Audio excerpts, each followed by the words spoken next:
కుంభం వారికి కనుక చూసుకున్నట్లయితే మీకు రాశిలోనే రాహు ఉన్నాడు. రాశిలో రాహువు ఉన్నందుకు ఏంటంటే చూడండి, గాలి దొరి తగలడం ఇట్లాంటివి ఉంటాయి చూసారా. కాబట్టి 4 రోడ్ల మీద అక్కడిక్కడే మనకి నిమ్మకాయ నవి వేస్తూ ఉంటారు, అటువంటి తొక్కకండి దయచేసి.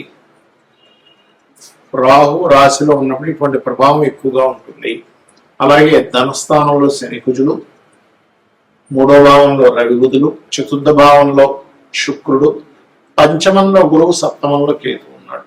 ఇక చంద్రుడు ఈ 15 రోజుల పాటు 7 రాశులు తిరుగుతాడు.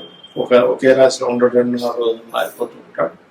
మరి ఈ యొక్క గ్రహస్థితిని అనుసరించి మీకు ఎలా ఉండబోతుంది, ఏ దేవత ఆరాధన చేసుకోవాలి, ఎటువంటి విషయాల పట్ల మీకు బాగా కలిసి వస్తుంది అనేటువంటి అంశాలు చెప్తుంది నేనైనప్పటికీ చెప్పిస్తుంది సాక్షాత్ లలితా అమ్మవారిగా భావిస్తూ ఆ లలితాంబిక అమ్మవారి యొక్క అనుగ్రహం మీకు పరిపూర్ణంగా కలగాలని మనస్ఫూర్తిగా కోరుకుంటూ, ఇక్కడ గమనించినట్లయితే ఈ కుంభరాశి వారికి లగ్న రాహు వల్ల ఇమాజినేషన్స్ ఇవన్నీ బాగుంటాయి. అదేవిధంగా విదేశాల్లో సెటిల్ అవ్వాలనుకునేటువంటి వారికి కూడా రాశిలో రాహు ఉన్నందుకు మీకు అనుకూలిస్తుంది. కాకపోతే తెలియని ఒక ఊహ, ఏమవుతుంది ఏదవుతుందని ఒక భయాన్ని అంటే తెలియని ఒక భయాన్ని క్రియేట్ చేస్తూ ఉంటుంది.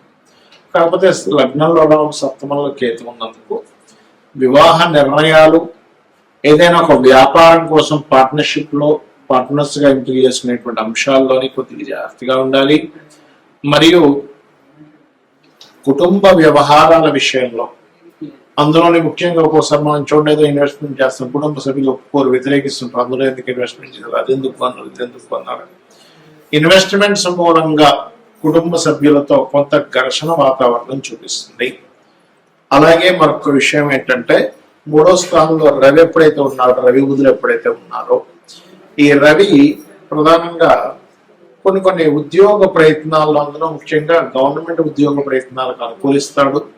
గవర్నమెంట్ వ్యక్తులు కొంతమంది పరిచయం అవ్వడము, అదేవిధంగా కొంతమంది మనకి ఈ మధ్య కాలంలో ఈ వ్యాపారస్తులు కొంతమంది పరిచయం అవ్వడం జరుగుతూ ఉంటుంది. 4వ భావాధిపతి చతుర్థంలో ఉన్నాడు కాబట్టి ఆర్ట్స్ రంగాలకు సంబంధించిన కళా సంబంధించిన విద్యలు నేర్చుకోవడానికి అనుకూలంగా ఉంది. మీరు ఏదైనా కోర్సెస్ నేర్చుకోవడము, మంచి ర్యాంక్ సంపాదించడము, మరియు అదేవిధంగా విదేశాలకు వెళ్ళి చదువుకుందాం అనుకునేటువంటి వారికి అనుకూలత, వస్తువు, వాహనము, గృహము, ఈ స్థలాలు ఇలాంటివి కొనుగోలు చేయడానికి అనుకూలంగా ఉంది. కాకపోతే సంతానం విషయంలో కొద్దిగా స్ట్రెస్ ఉంటుంది. 5మంలో గురువు ఉన్నప్పటికీ సంతాన యోగం అయితే కలుగుతుంది, ఎటువంటి సందేహం లేదు. కాకపోతే శుక్రుడు మారే ఇంకా బాగుంటుంది.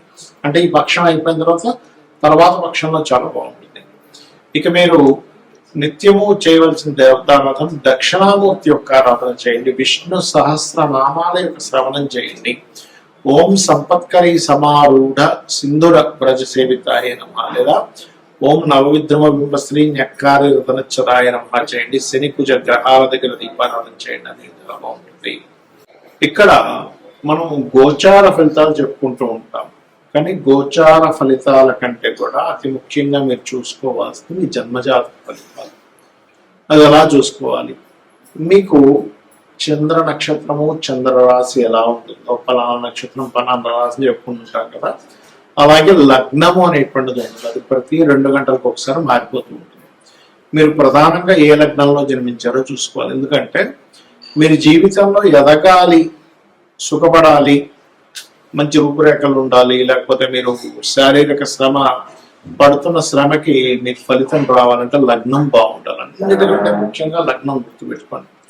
లగ్నం బలహీనంగా ఉందా, బలంగా ఉందా? బలహీనంగా ఉంటే అది ఏ లగ్నం అయింది, 12 లగ్నాల్లో ఏ లగ్నం అయింది, మేషం నుంచి మీనం వరకు ఆ లగ్నాధిపతి ఎవరైతే అయ్యారో, ఎందుకంటే మేషము వృశ్చికానికి అయితే కుజుడవుతాడు, వృషభ తులకైతే శుక్రుడు అవుతాడు, మిథున కన్యకైతే బుధుడు అవుతాడు, కర్కాటకానికి చంద్రుడు అవుతాడు, సింహానికి రవి అవుతాడు, మరియు అదేవిధంగా ధనం మీనాలకి గురువు అవుతాడు, మకర కుంభాలకి శని భగవానుడు అవుతాడు. కాబట్టి ఈ లగ్నాధిపతి ఎవరో తెలుసుకొని మీరు ఎదగలేకపోతున్నారన్నప్పుడు ఆ గ్రహం దగ్గర దీపారాధన చేయండి. ఖచ్చితంగా మీ లైఫ్ లో ఎదుగుదల అనేటువంటిది వస్తుంది. శారీరక శ్రమ, మీరు శ్రమ పడుతున్నందుకు దానికి ఫలితం వస్తుంది. తక్కువ ఆదాయానికి ఎక్కువ శ్రమ పడటం కూడా తగ్గుతుంది, గుర్తుపెట్టుకోండి. కొంతమంది చూడండి కోట్లా కష్టపడుతుంటారు కానీ ఫలితం రాదు. ఇది లగ్నం.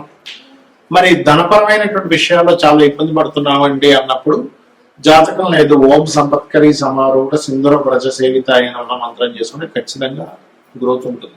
అంటే మీ యొక్క ఆలోచన విధానంలో నేను ఎలా కష్టపడుతున్నాను, నేను ఏ మార్గంలోకి వెళ్తే బాగుంటుందని అమ్మవారిని ఆశ్రయించినప్పుడు మీకు ధనయోగం అనేటువంటి కలుగుతుంది. దాంతో పాటు మీ ధనాధిపతి ఎలా ఉన్నాడో చూడాలి. ధనాధిపతి మీకు వ్యాపారంలో ధనయోగం ఇస్తున్నాడా, ఉద్యోగంలో ధనయోగం ఇస్తున్నాడా, ఆ ఉద్యోగంలో ఉన్న స్టేట్ లో ఉంటే ఇస్తున్నాడా, వేరే ప్రాంతాలకు వెళ్ళాలా, వేరే ఊరు వెళ్ళాలా, వేరే దేశానికి వెళ్ళాలా అనేటువంటిది ఉంటుంది.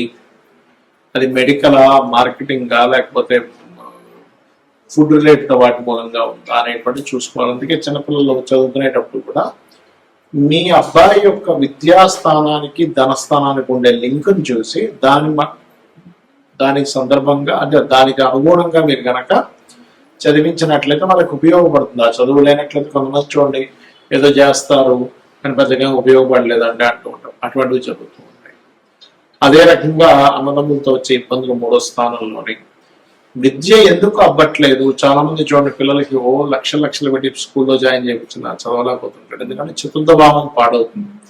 ఆ చతుర్థాధిపతి ఎవరు, చతుర్థ స్థానంలో ఉండే గ్రహం ఏమిటి, చతుర్థాధిపతి ఏ గ్రహాలతో సంబంధం కలిగి ఉన్నాడు, దానికి సంబంధించినటువంటి గ్రహారాధన చేయడము, పిల్లలకి హైగ్రీవ స్తోత్రం నేర్పించడము. లలితా సహస్రనామాల్లో అయితే మీరు శుద్ధ విద్యాంకురాకార ద్విజపంక్తి ద్వయోజ్వలాయ నమః అనే మంత్రం చేయించడం మంచిది. ఇక సంతానం కలిగినప్పటి నుంచి కొంతమందికి బాగుంటుంది. సంతానం వల్ల కొంతమంది ఇబ్బంది పడుతూ ఉంటారు. 5వ స్థానం రుణ రోగ శత్రువులు. ఇవాళ రేపు అందరూ ఇబ్బంది పడే దేని గురించి అంటే రుణము, రోగము, శత్రువు. ఇది పూర్వజన్మ కర్మ వల్ల వస్తూ ఉంటుంది. కాబట్టి ఈ పూర్వజన్మ కర్మకారకుడు ఎవరైతే ఉన్నారో, రుణరోగ శత్రు కారకులు ఎవరైతే ఉన్నారో, ఇది 6వ భావం బట్టి ఉంటుంది. కాబట్టి 6వ స్థానంలో ఉండే గ్రహాలకు మీరు దానం ఇచ్చుకున్నట్లయితే మీ రుణాలు తగ్గడం. ముఖ్యంగా ఓం అపర్ణాయే నమః అనే మంత్రం చేయండి. 100% మీకు రుణం అనేటువంటిది తగ్గి తీరుతుంది. ఇక వివాహం, ఇవాళ రేపు వివాహం అవ్వట్లేదు ఏంటోనండి, మా అబ్బాయికి 30 వచ్చేసాయి, 35 వచ్చేసాయి, మా అమ్మాయికి 40 వచ్చేస్తున్నాయి, వివాహం అవ్వట్లేదు బాధపడుతుంది. ఇక్కడ ఒకటే, మీకు గ్రహము అనుకూలించినప్పుడు మీరు వివాహం కోసం ఆలోచించరు. ఒక్కోసారి ఎలా అంటే 25 ఏళ్ళు 22 ఏళ్ళ వయసులో ఒక్కోసారి అనుకూలిస్తుంది గ్రహం. ప్రతి జీవుడికి కూడా 3 నుంచి 5 సార్లు వివాహ బలం వస్తుంది. అది మన జన్మజాతకంలో సప్తమాధిపతి ఎక్కడున్నాడు, సప్తమ శుక్రుడు ఎలా ఉన్నాడు, సప్తమం మీద శుభగ్రహ అనుకూలత వస్తుందా, సప్తమంని యాక్టివ్ చేసేటువంటి మహాదశలు అంతర్దశలు వస్తున్నాయా లేవా, ఇవి చూసుకొని మీరు వివాహం కోసం ఆ పర్టికులర్ సమయంలో మనకు ప్రయత్నం చేస్తే ఖచ్చితంగా ఉంటుంది. ఎలా అంటే చిన్న ఎగ్జాంపుల్ చెప్తాను చూడండి. మీరు సినిమాకి వెళ్దాం అనుకున్నారు, మార్నింగ్ షోనా, మ్యాట్నీనా, ఫస్ట్ షోనా, సెకండ్ షోనా, 4 షోలు ఉంటాయి. అలా కాకుండా నేను అక్కడ 2 గంటలప్పుడు సినిమాకి వెళ్దాం అనుకుంటున్నానండి, నేను థియేటర్కి వెళ్తే ఎవరు తెలుస్తారు, మూసుంటుంది. అలాగే మీరు ఏదైనా ఒక వస్తువు కొనాలన్నా పలానా సమయం, పలానా మార్కెట్, పలానా ప్రదేశం. సూర్యోదయం కూడా రాత్రి ఎప్పుడో 9 గంటల నుంచి మీరు తలుపులు తీస్తూ చూస్తే ఏంటి సూర్యోదయం లేదని బాధపడడంలో ఎలా అర్థం లేదో, మీ యొక్క జన్మజాతకంలో మీకు ఒక ధనయోగం కానివ్వండి, ఒక విదేశీ యోగం కానివ్వండి, ముఖ్యంగా వివాహం గురించి మనం మాట్లాడుకుంటున్నాం కాబట్టి ఈ సమయంలో వివాహ యోగం ఉంది, ఇలాంటి పర్సన్తో ఉంది, ఇలాంటి లవ్ మ్యారేజ్ ఉందా, అరేంజ్డ్ మ్యారేజ్ ఉందా, లేకపోతే విదేశాలకు వెళ్ళి ఉద్యోగం అక్కడ ఉండేటువంటి అమ్మాయితో వివాహం అవుతుంది అనేటువంటిది మీ జాతకంలో ఉంటుంది. ఏ సమయంలో అవుతుంది అనేది ఆ 3 నుంచి 5 సార్లు సమయాల్లో మీరు సరైన సమయాన్ని ఎంచుకొని అక్కడ కొంచెం గట్టిగా ప్రయత్నం చేసినట్లయితే మీకు వివాహం ఖచ్చితంగా ఇది తీరుతుంది.